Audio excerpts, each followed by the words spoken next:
NTR dragon risk చేస్తున్నారా లేక హిస్టరీని repeat చేస్తున్నారా? హిస్టరీ చూస్తే ఒక విషయం క్లియర్. తారక్ ఎప్పుడు బాడీని బాగా తగ్గించి డ్రాస్టిక్ మేకోవర్ ఇచ్చినా అది జనరల్ ఆడియన్స్కే కాదు, చివరికి తన సొంత ఫ్యాన్స్కి కూడా ఒక బిగ్ షాక్. 2008లో కంట్రీ సినిమా అప్పుడు సరిగ్గా ఇదే జరిగింది. అప్పట్లో ఆ స్లిమ్ లుక్ని యాక్సెప్ట్ చేయడానికి చాలా టైం పట్టింది. ఇప్పుడు మళ్ళీ ప్రశాంత్ నీల్ డ్రాగన్ కోసం తారక్ అదే రిస్కీ ట్రాన్స్ఫర్మేషన్ చేశారు. ఆ sharp jaw line, slim face చూసి మొదట్లో సోషల్ మీడియాలో నెగిటివిటీ వచ్చింది.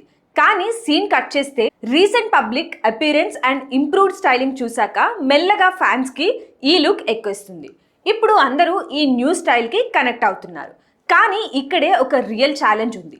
డైరెక్టర్ ప్రశాంత్ నీల్ రాజమౌళి తర్వాత ఇండియాలోనే నెంబర్ 2. కానీ ప్రస్తుతం హైప్ గేమ్ చూస్తుంటే సందీప్ రెడ్డి వంగ స్పిరిట్ కంటే మన డ్రాగన్ కొంచెం వెనుకబడి ఉందనేది వాస్తవం.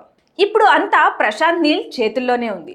తారక్కి ఒక బ్యాంగర్ లాంటి అఫీషియల్ ఫస్ట్ లుక్ గనుక పడితే అసలు హైప్ అంటే ఏంటో అప్పుడు చూపిస్తాడు.